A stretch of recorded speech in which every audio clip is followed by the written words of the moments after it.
কলেজের শিক্ষক মহাশয়গণ তাদেরকেও আমার প্রণাম জানাই। সঙ্গে আমাদের কলেজের যারা স্টাফ রয়েছে তাদেরকেও আমার প্রণাম জানাই। আজকের দিনে আমরা সবাই উপস্থিত হয়েছি, সবাই জানি দুটি কারণে। সেই নিয়ে আমি আর বেশি কিছু না বাড়ি আমি বিশেষ করে আলোকপাত করবো আজকে আমাদের যে জন্য আমরা এখানে সবাই উপস্থিত হয়েছি, আমাদের সেই শ্রদ্ধেয় নির্মল বাবুর জীবনী সম্পর্কে আমি একটু আলোকপাত করব। 1935 সাল 31শে ডিসেম্বর অবিভক্ত মেদিনীপুর জেলার যশোরা গ্রামে মামার বাড়িতে নির্মলচন্দ্র মাইতি মহাশয়ের জন্ম হয়। পিতা ছিলেন রাসবিহারী মাইতি এবং মাতা প্রভাবতী। নির্মলবাবু মাত্র 3 মাস বয়সে পিতাকে হারান। নিদারুণ দরিদ্র ও কষ্টের সঙ্গে প্রভাবতী দেবী ছেলেকে মানুষ করে তোলেন। শিক্ষা জীবন শুরু হয় মাইসরার প্রাথমিক বিদ্যালয়ে। 1951 সালে পাঁশকুড়ার বাটলিবার হাই স্কুল থেকে তিনি ম্যাট্রিকুলেশন পাস করেন। এখানে বিদ্যালয় কর্তৃপক্ষ ও শিক্ষক পরিতোষ দা তাকে অনেক সাহায্য করেন তার পড়াশোনার জন্য। নির্মলবাবু তাদের সেই অবদান জীবনের শেষ দিন পর্যন্ত সঙ্গে স্মরণ করেছেন।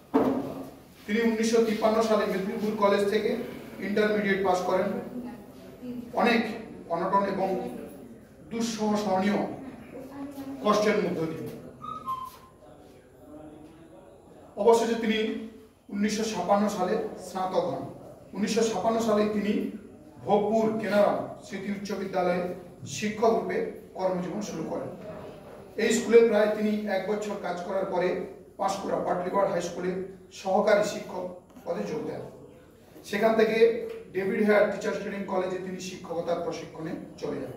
এরপর 1958 সালের 2রা জুন তিনি শ্যামসুন্দরপুর পাটনা জুনিয়র হাই স্কুলে প্রধান শিক্ষক পদে যোগ দেন। তখন এই স্কুলটি ছিল শুধুমাত্র 2টি ক্লাস, 5ম শ্রেণী এবং 6ষ্ঠ শ্রেণী। নির্মলবাবুর অক্লান্ত প্রয়াসে বিদ্যালয়টিকে 1961 সালে 10ম শ্রেণীর বিদ্যালয়ে উত্তীর্ণ করেন। পরের বছরই তিনি কলকাতা বিশ্ববিদ্যালয় থেকে মাস্টার ডিগ্রি লাভ করেন। 1964 সালে শ্যামসুন্দরপুর পাটনা হাই স্কুলে তিনি একাদশ শ্রেণী চালু করেন। এই স্কুলটিকে 5ম থেকে দ্বাদশ শ্রেণীতে উন্নীত করাই নির্মলবাবুর একমাত্র অবদান নয়, তিনি বিদ্যালয়ের পরিকাঠামোগত দিকেরও বিশাল পরিবর্তন ঘটিয়েছেন। সেই সঙ্গে পঠন পাঠনের উন্নতি সাধন করেছেন। যোগ্য এবং দক্ষ শিক্ষক ও কর্মী হিসাবে তিনি সবদিনই পরিচিত হয়েছেন। এছাড়াও নির্মলবাবুর আরো আমাদের বিশেষ করে পাঁশকুড়ায় তিনি, আমি আগেই বলেছিলাম যে আমরা যে ছবি দুটিকে পাশাপাশি রেখেছি, একজনকে যদি আমরা শিক্ষার প্রয়াসে পশ্চিমবঙ্গ তথা ভারতবাসীর দিক থেকে দেখতে চাই, তাহলে অবিভক্ত মেদিনীপুরের শিক্ষা প্রয়াসে আমরা নির্মলবাবুর নাম সবাই স্মরণ করব এবং তার যে উল্লেখযোগ্য কয়েকটি আমাদের পাশাপাশি যে সমস্ত প্রতিষ্ঠান রয়েছে সেগুলির আমি নাম করব। তিনি শুধুমাত্র শ্যামসুন্দরপুর পাটনা হাই স্কুল নয়, তার সঙ্গে তিনি নারী প্রসারের জন্য এখানে কৃষ্ণচরণ বালিকা বিদ্যালয়, এখানে আমাদের শ্রীরামকৃষ্ণ বিবেকানন্দ মিলন মন্দির, সেখানে একই ক্যাম্পাসে একটি ইংলিশ মিডিয়াম স্কুল, আমাদের এই সিদ্ধিনাথ মহাবিদ্যালয়, সঙ্গে এখানকার ইউনিয়ন ব্যাংক, আরো অনেক কিছু তার সৃষ্টি আমাদের এই জনজীবনের সাথে যেগুলো ওতপ্রোতভাবে জড়িত, তার সেই সৃষ্টির জন্য আবারও আমরা তাকে, আমি আমার অন্তরের অন্তঃস্থল থেকে শ্রদ্ধা জানিয়ে আমি আমার এই ছোট্ট বক্তব্য শেষ করছি।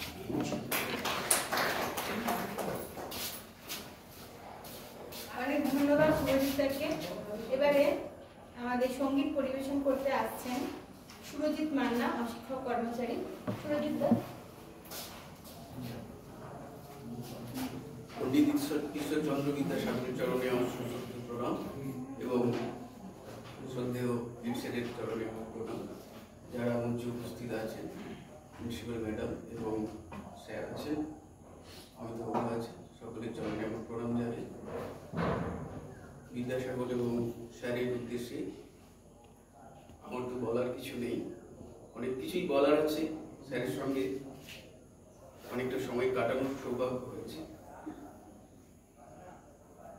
তাকে গান গেয়ে তার প্রতি আমি শ্রদ্ধা জানাচ্ছি।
একই অনুষ্ঠানের দুটি পর্ব, দ্বিতীয় পর্বের অনুষ্ঠান চলছে। তৃতীয় পর্বে স্মরণ সভা, মানে অ্যাকচুয়ালি আমি তো বুঝতে পারছি না যে স্মরণ সভায় কী স্মরণ করব, সেটাই আমি বুঝে উঠতে পারছি।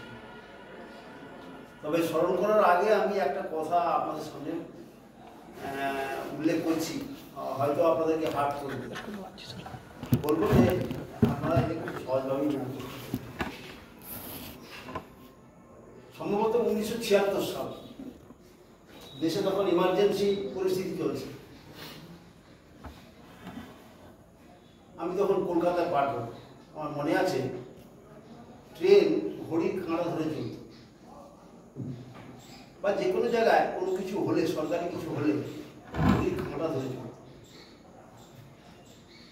এখন আমার মাঝে মাঝে মনে হয় কি করে চলবে। আমরা এখনো চলছি, তখনও চলত। তখন আমার মনে আছে আমাদের প্রধানমন্ত্রী শ্রীমতী ইন্দিরা গান্ধী কিছু কথা বলেছিলেন, তা আমার এখনো মনে আছে, এখনো কোথাও কোথাও কোথায় সেই দেওয়ালে সেই লেখাটা পড়তে পাই, discipline makes a nation great. ওটাই বোধহয় তখনকার ডিসিপ্লিন ছিল। ডিসিপ্লিন ছাড়া আমরা কেউই আমাদের লক্ষ্যে পৌঁছতে পারবো না, এটা আমরা জানি। জেনেও কিন্তু আমরা ডিসিপ্লিনটাই ব্রেক করার চেষ্টা করি। ডিসিপ্লিন মানবার চেষ্টা আমরা করি না, ডিসিপ্লিনটা ব্রেক করার চেষ্টা করি। তাই আমি আজকের সভাতে যারা আছেন তাদের কাছে একটা অনুরোধ করব যে দেখুন, আপনারা তো মানুষ গড়ার কারিগর।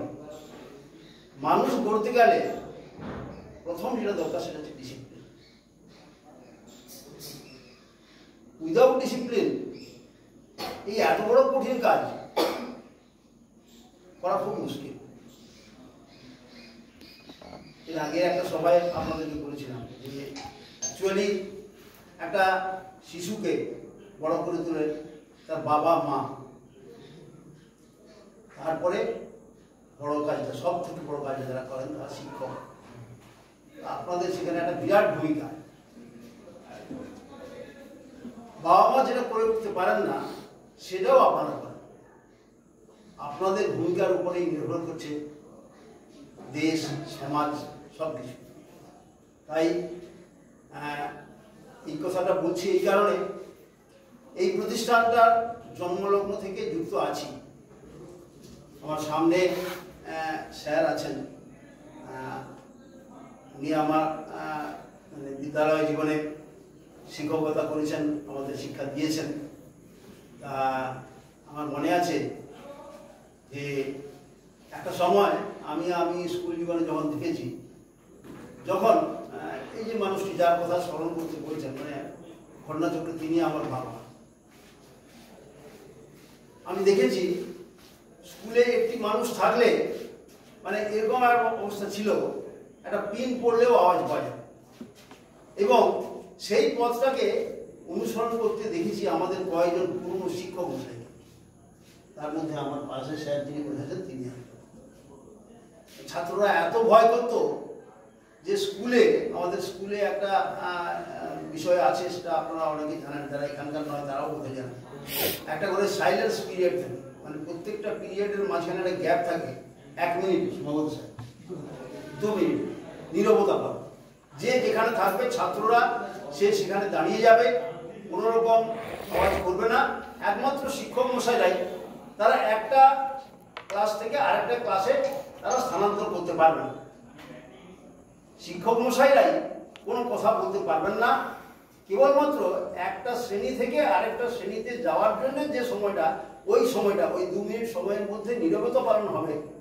ছাত্ররা কিন্তু কোনো মুভমেন্ট করতে পারবে না। যে যেখানে স্কুল চত্বরে যে যেখানে থাকবে, শ্রেণীকক্ষে থাকবে সেখানে চুপচাপ বসে থাকবে।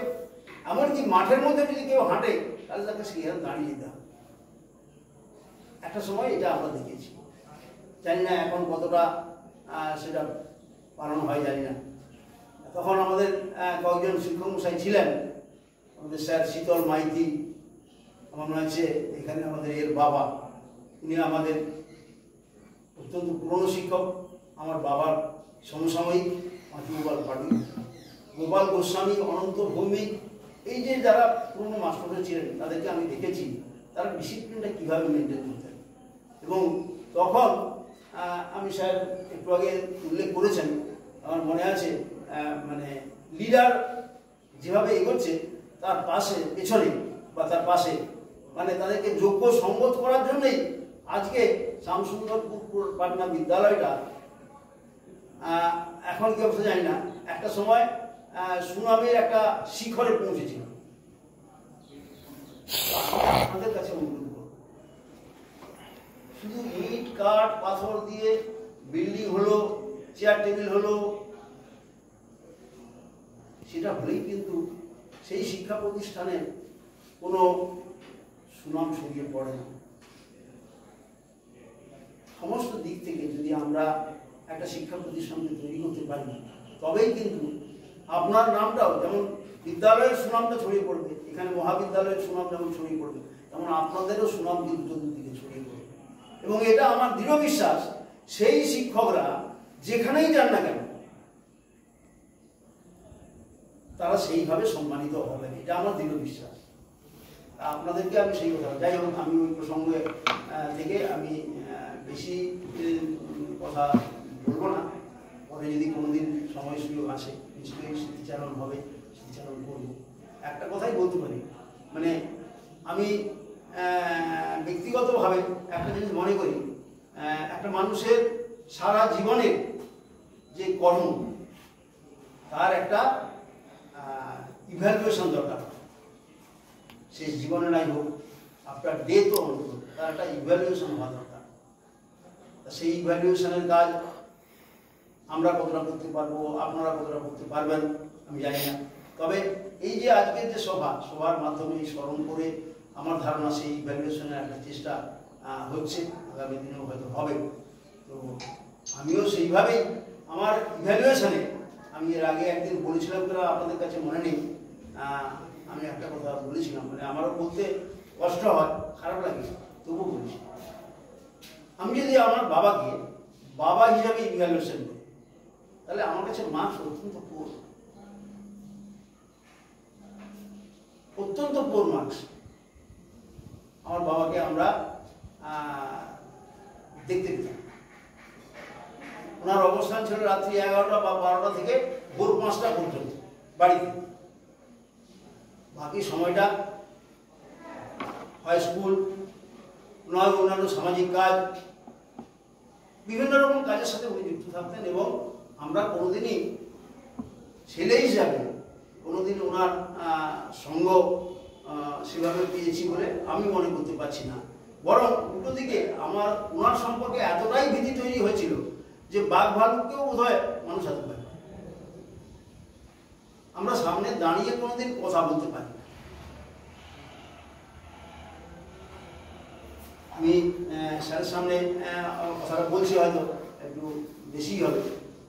আমি দেখেছি আমাদের স্কুলে যারা শিক্ষক মশাই ছিলেন পুরোনো সময়ে, তারা শুধু যে প্রধান শিক্ষককে সম্মান করতেন তাই নয়, আমি দেখেছি প্রধান শিক্ষকের সামনে দাঁড়িয়ে উঁচু আচ্চ করা, চিৎকার চেঁচামেচি করা, ঘোরাঘাটি করা, এটা আমার নজরে কোনোদিন পড়ে, এটা আমার নজরে কোনোদিন পড়ে। এই গ্রামের মানুষকেও আমি দেখেছি, গ্রামে বা পাশাপাশি গ্রামে, ওই হেড স্যার আসছে, শুধু এই কথাটাই বল, ওই হেড স্যার আসছে, রাস্তায় আর কেউ থাকবে সরে যাবে। স্কুলের সামনে দাঁড়িয়ে কেউ সাহস করে বলবে না স্যার এইটা আমার, এইটা কেন হলো, ওটা কেন হলো না, এরকম কেউ। এখন এইটার অর্থ কি আমি জানি না। আমার কাছে একটা জিনিসই মনে হয়েছে, যদি কোনো প্রতিষ্ঠানকে সত্যি সত্যি গড়ে তুলতে হয় তাহলে কিন্তু যিনি প্রধান হবেন তাকেও যেমন ডেডিকেটেড হতে হবে, তেমন তার ডেডিকেশনকে সামনে রেখে অন্যান্য যারা থাকবেন, যারা সৈনিক হিসাবে নিজেদেরকে তৈরি করবেন, তাদেরকে কিন্তু সেই লক্ষ্যেই এগোতে হবে। তবেই প্রতিষ্ঠান একটা বড় জায়গায়, ভালো জায়গায় পৌঁছতে পারে। যে কথা বলছিলাম সেটা আমার বাবার সাথে সম্পর্কটা এরকমই ছিল। অ্যাসেসমেন্ট করতে গিয়ে আমি দেখেছি বেশি নাম্বার কোনো মতেই দেওয়া যাচ্ছে না, ফেল, একেবারে ফুল। কিন্তু পরবর্তীকালে যখন আমার মনের মধ্যে কিছু চেতনা তৈরি হয়েছে, আমার শিক্ষা যে চেতনা আমাকে দিয়েছে, সেই চেতনা দিয়ে যখন তাকে বিচার করার চেষ্টা করেছি, তখন অনেক সময় মনে হয়েছে যে আমরা অনেক জন পেছনে পড়ে আছি, অ্যাসেসমেন্টটাও ঠিকমতো করতে পারছি না। আমি একটা ছোট্ট ঘটনার উদাহরণ দেব। এই মহাবিদ্যালয় যখন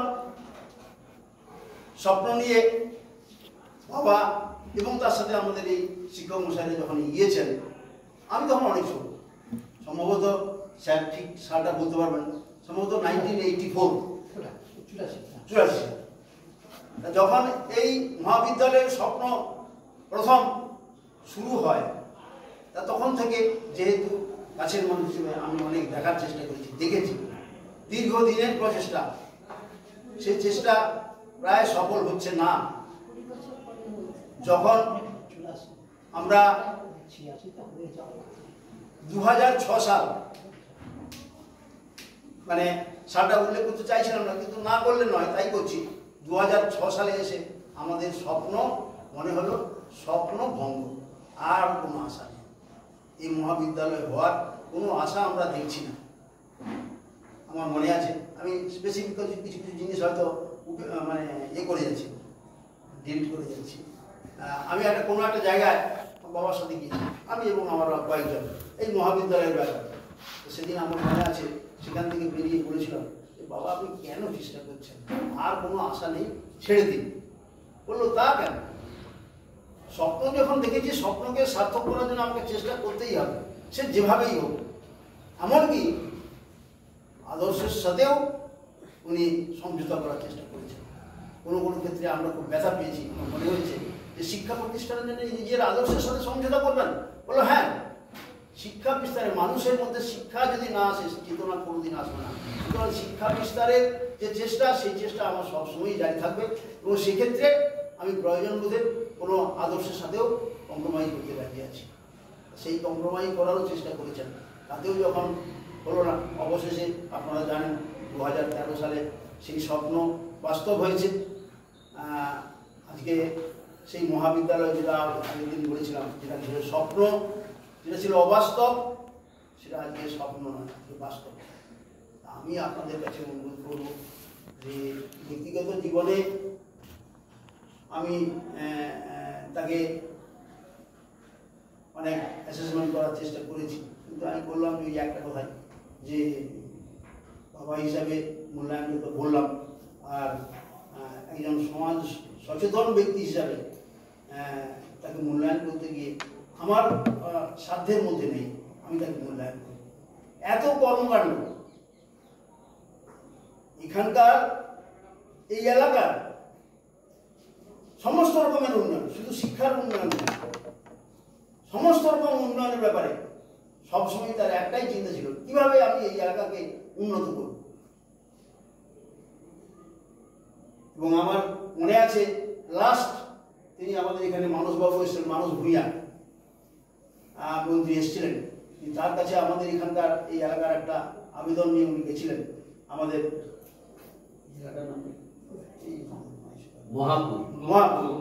ওখানে একটা ব্রিজ করার ব্যাপারে, নদীর উপরে ব্রিজ করার ব্যাপারে, যে এইটা হলে তাহলে আমাদের অনেক ছেলে মেয়ে, অনেক ছাত্রছাত্রী যারা আমাদের এখানকার স্থানীয়, যারা 5-6 কিলোমিটার রেডিয়াসে যারা আছে, তারা সবাই আসতে পারে। তো ওদিকেও এরকম একটা নদীর উপরে ব্রিজ হলে তাহলে এলাকার মানুষের যাতায়াতেরও যেমন সুবিধা হবে, তেমন এই এলাকায় এই যে মহাবিদ্যালয় হয়েছে, এই মহাবিদ্যালয়ে যারা ছাত্রছাত্রী হিসেবে আসবে তাদেরও পক্ষে সুবিধা হবে। যদিও সেটা বাস্তবে রূপায়িত হয়নি, আমি মন্ত্রিত্ব চলে গেল, তখন আমরা চেষ্টা করব, আমরা আশা করব আগামী দিনে এই স্বপ্নটা যদি আমরা বাস্তব করতে পারি, তো আমরা যদি না পারি, আমাদের পরে আপনারা, বিশেষত যারা স্থানীয় আছেন, তাদের প্রত্যেকের কাছে আবেদন করব যে এটা ভুলে যাবেন। এই এলাকার সর্বাঙ্গীন কল্যাণ, আজকে এটা পঞ্চায়েত এলাকা, আমরা এমন একটা দিন হয়তো আশা করব, আমি থাকবো না, একটা দিন হবে যদি এটা মিউনিসিপ্যালিটি হবে।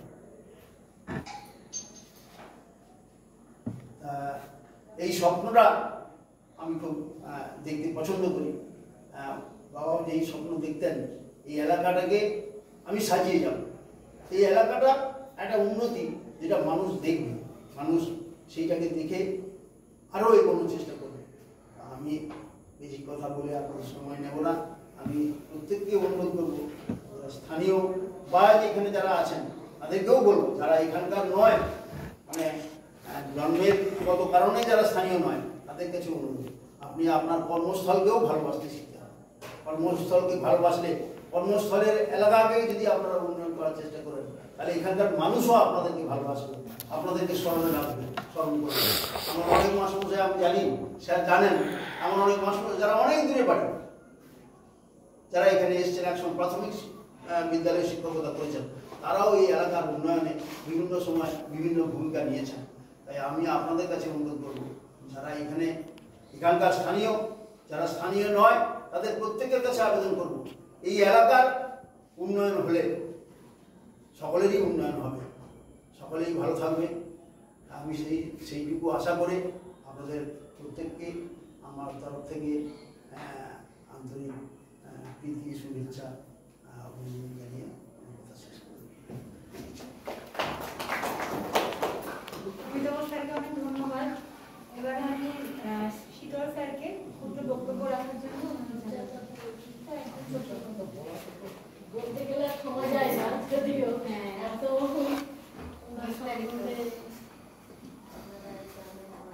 আমি কি বলবো সেটাই খুঁজে পাচ্ছি না। দু একটা ঘটনার কথা উল্লেখ করতে পারে যেটা আমাদের জানা নেই। তার সঙ্গে আমার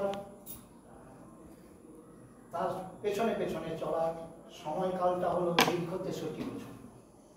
সুতরাং 63 বছরের কত অভিজ্ঞতা। সুতরাং দেখি প্রথম দীক্ষার দু চারটা কথা যদি মনে আসে, এখন শেষের দিকেরটা আপাতত পরে সুযোগ পেলে বলব। উনি যখন আসেন প্রধান শিক্ষক হিসাবে এই বিদ্যালয়ে, তখন ক্লাস 8 পর্যন্ত ক্লাস হতো, হয়তো রেকগনিশন 2 ক্লাস। আমি তখন 7ম শ্রেণীর ছাত্র।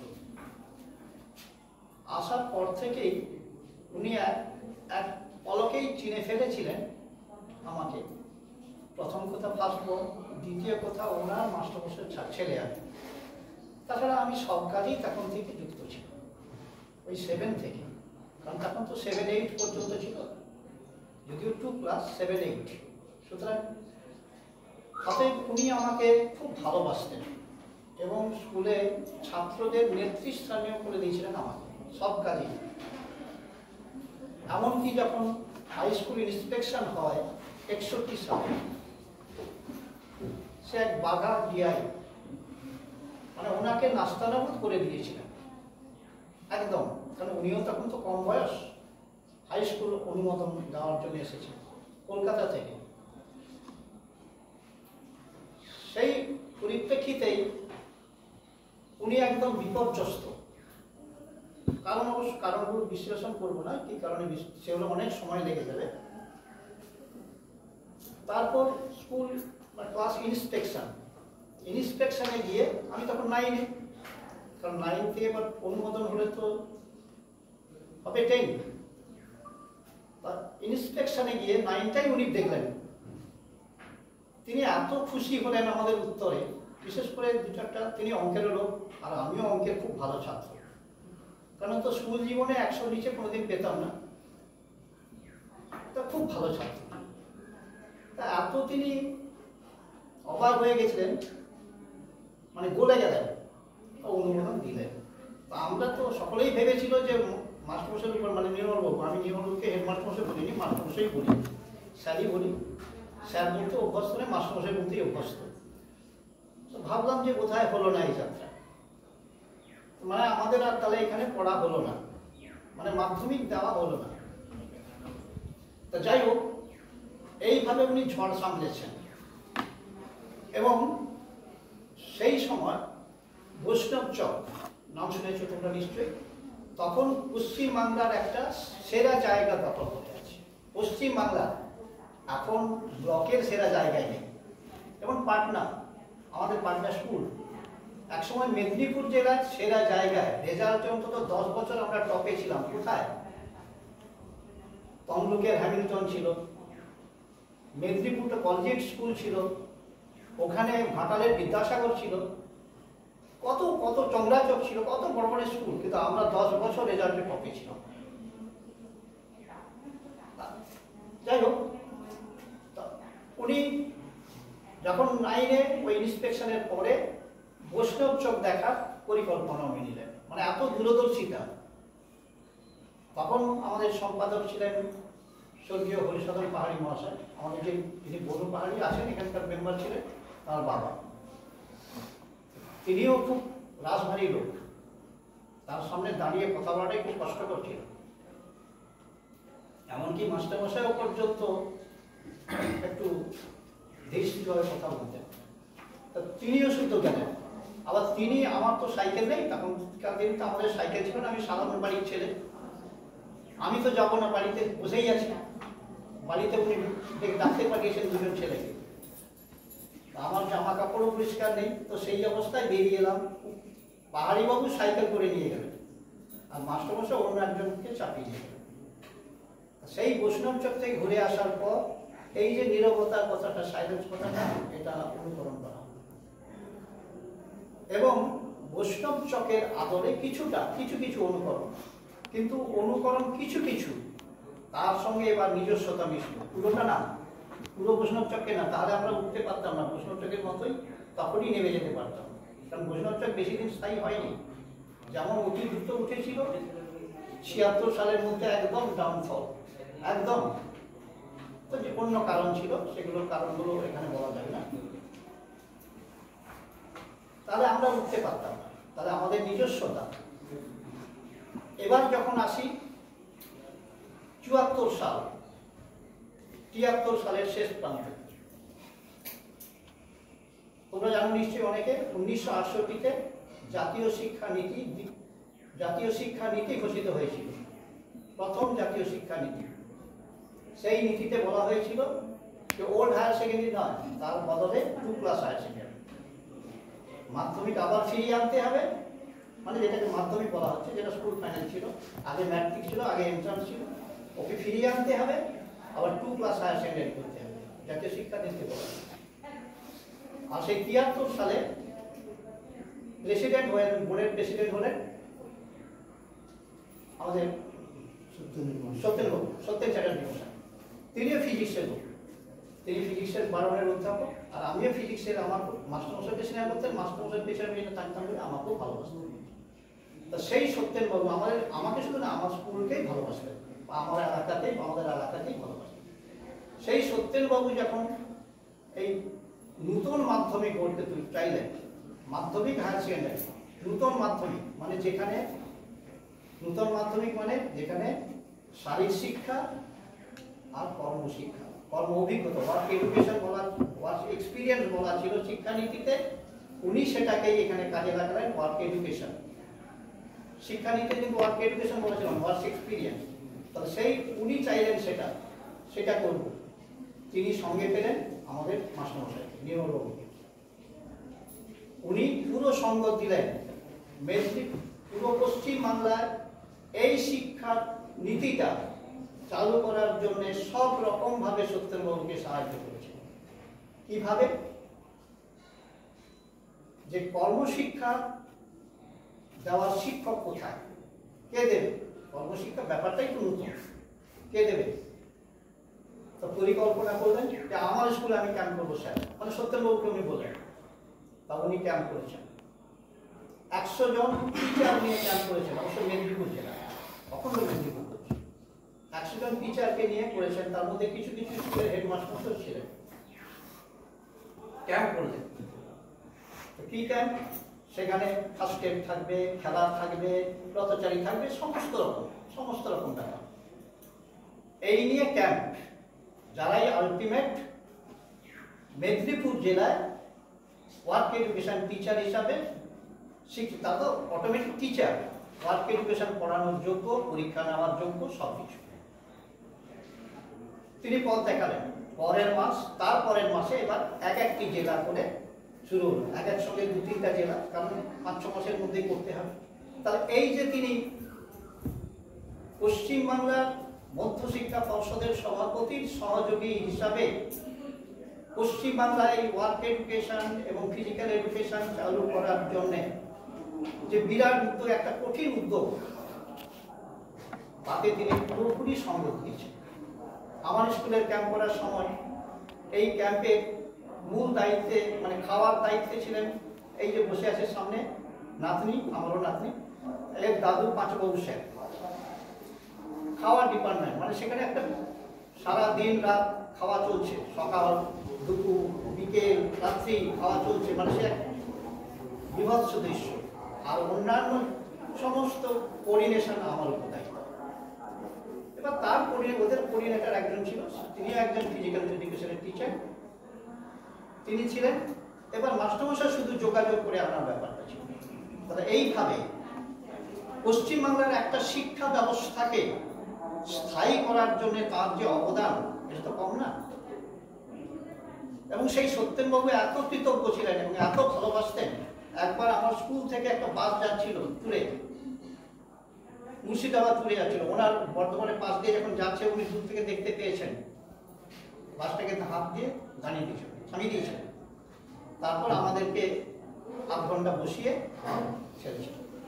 তাহলে বোঝো তিনি কতটা অভিভূত ছিলেন, কৃতজ্ঞ বলবো না, অভিভূত ছিলেন যে মাস্টারমশাই এই যে তার প্রবর্তিত শিক্ষা ব্যবস্থাকে পশ্চিমবাংলায় সঠিক রূপ দেওয়ার জন্য একটা ব্যবস্থা। এবার তারপরে আসি, আমি ওই যে বলেছি বলবো না 80 সাল 81 সাল পর্যন্ত বলবো, আর কলেজ সম্পর্কে এক কথা বলবো, কারণ বলতে গেলে বলতো 2 ঘন্টা 3 ঘন্টা 4 ঘন্টা লেগে যাবে আমার তো। এবার আসছি আমরা হায়ার সেকেন্ডারি, কারণ এরা পরীক্ষা দেবে তো 76-এ, তারা এবার হায়ার সেকেন্ডারি হবে। সরকার নিয়ম করলো কি, প্রত্যেক ব্লকে 2টি উচ্চ মাধ্যমিক স্কুলকে যারা ওয়েল ইকুইপড হায়ার সেকেন্ডারি করা হবে, আর যেসব কলেজ রাজি থাকবে তাদেরকে হায়ার সেকেন্ডারি দেওয়া হবে, যারা রাজি নয় তাদেরকে। এই মিলিয়ে প্রায় 1000-এর একটু কম প্রতিষ্ঠান হায়ার সেকেন্ডারি পড়ানোর জন্য।